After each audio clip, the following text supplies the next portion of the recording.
അല്പം കൂടെ നിരാശ വരുന്ന ഒരു റിസൾട്ടാണ് ഒഡീഷയിലേക്ക് നമ്മൾ ഇനി അടുത്തത് കടക്കാമെന്ന് കരുതുന്നു. ഒഡീഷയിലേക്ക് നോക്കുമ്പോൾ 21 സീറ്റിൽ ഒഡീഷയിൽ വരുന്നത് ഇന്ത്യ 13 തൊട്ട് 15 മുതൽ 15 വരെ, അതേഴ്സ് 6 മുതൽ 8 വരെ.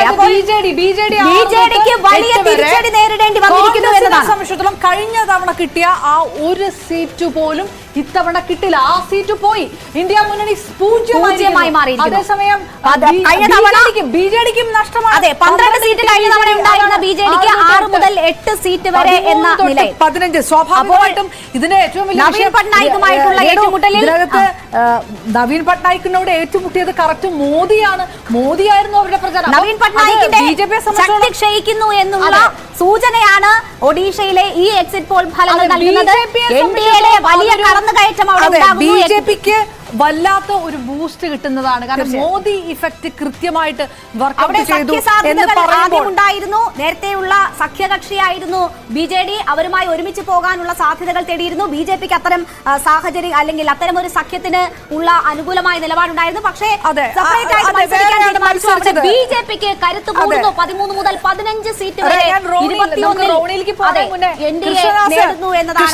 സ്വാഭാവികമായിട്ടും നിങ്ങൾ കഴിഞ്ഞ തവണ 8 സീറ്റ് കിട്ടിയ നിങ്ങൾ പഴയ ചങ്കാതിമാരായ ബിജെഡി അപ്പുറത്ത് നിൽക്കുന്നു. അത് 13 തൊട്ട് 15 വരെ ആക്കുമ്പോൾ സ്വാഭാവികമായിട്ടും ബിജെപിക്ക് വലിയൊരു ആത്മവിശ്വാസം. പ്രധാനമന്ത്രി നരേന്ദ്രമോദി തന്നെ പ്രചാരണത്തിന് മുൻകൈയെടുത്ത് താരപ്രചാരകനായിട്ട് നിന്ന് ആ രീതിയിൽ വാക്പോരും നടത്തിയ അങ്ങനെ തെരഞ്ഞെടുപ്പ് നടന്ന ഒരു സംസ്ഥാനം. ബിജെപിക്ക് ഈ രീതിയിലാണ് റിസൾട്ട് വരുന്നതെങ്കിൽ അത് കൂടുതൽ ആത്മവിശ്വാസം ഒഡീഷയെ സംബന്ധിച്ചിടത്തോളം, ഒഡീഷ സംസ്ഥാന രാഷ്ട്രീയത്തെ സംബന്ധിച്ചിടത്തോളം കൂടി ഉണ്ടാകും. അങ്ങനെയാണ് അല്ലേ?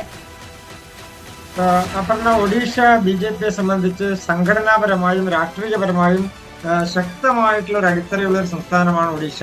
അത് ഏകദേശം മഹാരാഷ്ട്ര പോലെ തന്നെ, അതുപോലെ തന്നെ മറ്റ് ഇപ്പോൾ ആന്ധ്ര അടക്കമുള്ള പല സംസ്ഥാനങ്ങളിലുമുള്ള പോലെ തന്നെ ബിജെപിക്ക് സംഘടനാപരമായ അടിത്തറയും ഒപ്പം തന്നെ രാഷ്ട്രീയ അടിത്തറയുമുണ്ട്. സീറ്റുകളുടെ എണ്ണം വരുമ്പോൾ പലപ്പോഴും അവിടെ പ്രത്യേകിച്ച് ബിജു ജനതാദളിനെ പോലെയുള്ള പാർട്ടികൾക്ക് കിട്ടുന്ന ഒരു അപ്രമാദിത്വം. ഇപ്പൊ നേരത്തെ ബീഹാറിൽ അങ്ങനെയായിരുന്നു. ശ്രീ നിതീഷുമായി ബന്ധപ്പെട്ടുകൊണ്ട് ഉള്ള ഒരു സഖ്യം ഞങ്ങൾ നിലനിർത്തുമ്പോൾ തന്നെ അവിടുത്തെ പ്രധാനപ്പെട്ട രാഷ്ട്രീയ പാർട്ടി, രാഷ്ട്രീയ അടിത്തറയുള്ള പാർട്ടി, വോട്ട് സമാഹരിക്കാൻ കഴിയുന്ന പാർട്ടി ബിജെപി ആയിരുന്നു ബീഹാറിനെ സംബന്ധിച്ച്. ഏതാണ്ട് സമാനമായിട്ടുള്ള സാഹചര്യം തന്നെയാണ് ഒഡീഷയിലും നേരത്തെ ഉള്ളത്. ആ സംസ്ഥാനത്തെ സംബന്ധിച്ച് ഈ തവണ നിങ്ങളുടെ എക്സിറ്റ് പോളിൽ പറയുന്ന 15 സീറ്റ്, ഞാൻ അവിടുത്തെ ഇലക്ഷൻ വർക്കുമായി ബന്ധപ്പെട്ടുകൊണ്ട് ആളുകളിൽ നിന്ന് നമുക്ക് കിട്ടുന്ന ഒരു ഫീഡ്ബാക്ക് അനുസരിച്ച് ഇത് 15 കടന്നു പോകുമെന്നുള്ളതാണ്. ബിജു ജനതാദൾ ഈ തവണ അവിടെ ബിജെഡി എന്ന് പറയുന്ന പാർട്ടി ബിജെപിയോടൊപ്പം നിന്നുകൊണ്ട് സഖ്യകക്ഷിയായി എല്ലാം പലപ്പോഴും നിൽക്കുകയോ അതല്ലെങ്കിൽ രാഷ്ട്രീയപരമായ നിലപാടുകൾ ഒരുമിച്ചെടുക്കുകയോ ചെയ്തിട്ടുള്ള പാർട്ടിയാണ്. പക്ഷെ ഈ തവണ ദേശീയ തലത്തിലേക്ക് നടക്കുന്ന ഒരു തെരഞ്ഞെടുപ്പിൽ സ്വാഭാവികമായും ഒരു മോഡി തരംഗം തന്നെ ഉണ്ടാകാൻ പോകുന്ന ഒരു സംസ്ഥാനമാണ്. ആ പ്രതീക്ഷ ബിജെപിയെ സംബന്ധിച്ചോളം റോണി, ഒരു സംസ്ഥാനത്തു കൂടി കോൺഗ്രസ് പൂജ്യരായി മടങ്ങുന്നു, ഇല്ലാതാകുന്നു എന്നുള്ളൊരു ഒരു പ്രവചനം ഈ സർവേക്കകത്തുണ്ട്. പ്രാദേശിക പാർട്ടി കൂടി ശക്തി ക്ഷയിക്കുന്നു എന്നത് കൂടിയുണ്ട്.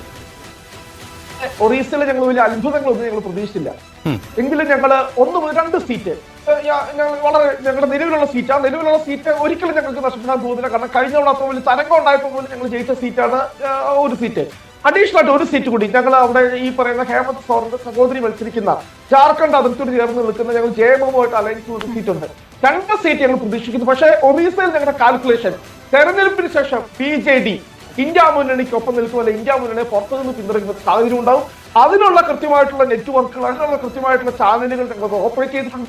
ഞങ്ങളുടെ കണക്കൂട്ടില് ബിജെഡി ഈ തെരഞ്ഞെടുപ്പ് ഫലം വരുന്നതിന് ശേഷം ഇത്ര വലിയൊരു തിരിച്ചടിയിലേക്കൊന്നും ബിജെഡി അവിടെ പോകാൻ പോകുന്നത്. ഒരു 10 സീറ്റൊക്കെ ബിജെഡി അവിടെ ജയിക്കും. കാരണം അത്രമാത്രം പോപ്പുലറാണ് അവിടെ ഈ പറയുന്ന നവീൻ പട്നായിക്ക്. ഒരിക്കലും പുറത്തു പോകുന്നില്ല. അപ്പോൾ ഞങ്ങൾ കൃത്യമായി പോസ്റ്റ് പോൾ അലയൻസിൽ ഞങ്ങൾ പ്രതീക്ഷയോടെ കാണുന്ന ഒരു സ്റ്റേറ്റ് ആണ് ഞങ്ങൾ ഒറീസ. ഇപ്പോൾ ഈ എക്സിറ്റ് പോളത്തെ ഞാൻ ഞങ്ങളുടെ 0 എന്ന് പറയുന്ന ഒരു ഫിഗറിനെ ഞാൻ അംഗീകരിക്കുന്നില്ല.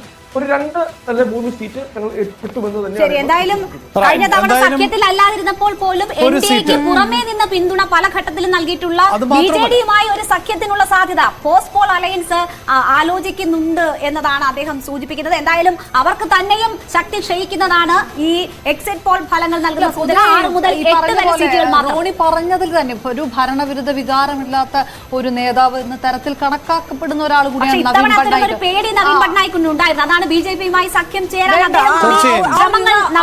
തീരുകയാണ് എന്നുള്ളൊരു സൂചന പോലും. അതെ, ഏറ്റവും കൂടുതൽ കാലം മുഖ്യമന്ത്രി എന്ന പദത്തിൽ നവീൻ പട്നായിക്കിന് ഇനി അവസരമുണ്ടോ? സംസ്ഥാന നിയമസഭയിലേക്ക് നടന്ന തെരഞ്ഞെടുപ്പ് ഫലം എന്ത് എന്നത് കൂടി അതിന് മനസ്സിലാക്കണം. അല്ലെങ്കിൽ ഈ പ്രചാരണ സമയത്ത് നടക്കുമ്പോൾ തന്നെ ഒഡീഷയിലെ പുതിയ മുഖ്യമന്ത്രി ആ തരത്തിലുള്ള പരാമർശങ്ങളൊക്കെയാണ് മോദിയുടെ ഭാഗത്ത് നടത്തിയത്. അത് ഈ ഉറ്റുനോക്കുന്നത് ലോക്സഭാ തെരഞ്ഞെടുപ്പിൽ ആര് ജയിക്കുന്നു ആര് തോൽക്കുന്നു എന്നത് സംസ്ഥാന രാഷ്ട്രീയത്തിന് കൂടി മാറ്റർ ആകുന്ന ഒരു സാഹചര്യം അതിനകത്ത് വരുന്നുണ്ട് BJP-യെ സംബന്ധിച്ചിടത്തോളം. എന്തായാലും തെരഞ്ഞെടുപ്പ് ന്യൂസ് 18 മെഗാ എക്സിറ്റ് പോളിന്റെ ഫലങ്ങൾ ആണ്, വിവിധ സംസ്ഥാനങ്ങളിൽ നിന്നുള്ള ഫലങ്ങൾ ആണ് പുറത്തുവിട്ടുകൊണ്ടിരിക്കുന്നത്. ഏറ്റവും ഒടുവിൽ ഒഡീഷയിൽ 21 സീറ്റുകളുള്ള ഒഡീഷയിൽ നിന്നുള്ള ഫലം പുറത്തുവിടുമ്പോൾ 13 മുതൽ 15 സീറ്റുകളിൽ വരെ NDAക്ക് വിജയ സാധ്യതയുണ്ട് എന്നാണ് പറയുന്നത്. അതേസമയം മറ്റുള്ളവർ 6 മുതൽ 8 വരെ സീറ്റുകൾ നേടുമ്പോൾ ഇന്ത്യ സഖ്യത്തെ സംബന്ധിച്ചിടത്തോളം വലിയ നഷ്ടമാണ് ഉണ്ടാകാൻ പോകുന്നത് ഒഡീഷയിൽ എന്നുള്ളതാണ്. അവിടെ നവീൻ പട്നായിക്ക് തുടർച്ചയായി 5ാം വട്ടവും ഭരണത്തിലിരിക്കുന്ന ഒരു സാഹചര്യമുണ്ട്. അങ്ങനെ ഭരണവിരുദ്ധ വികാരം ഉൾപ്പെടെ ലോക്സഭാ തെരഞ്ഞെടുപ്പിലും പ്രതിഫലിക്കാനുള്ള സാധ്യതയുണ്ട് എന്ന് പൊതുവെ വിലയിരുത്തപ്പെടുന്നുണ്ട്. ഒപ്പം BJDക്കുള്ളിലെ ആഭ്യന്തര പ്രശ്നങ്ങളെ കണ്ടറിഞ്ഞുകൊണ്ട് പ്രവർത്തിക്കാൻ BJPക്ക് സാധിച്ചിട്ടുണ്ട് എന്ന ഒരു പൊതു നിരീക്ഷണം കൂടി ഉണ്ടായിരുന്നു. നമുക്കിനി ജാർഖണ്ഡ്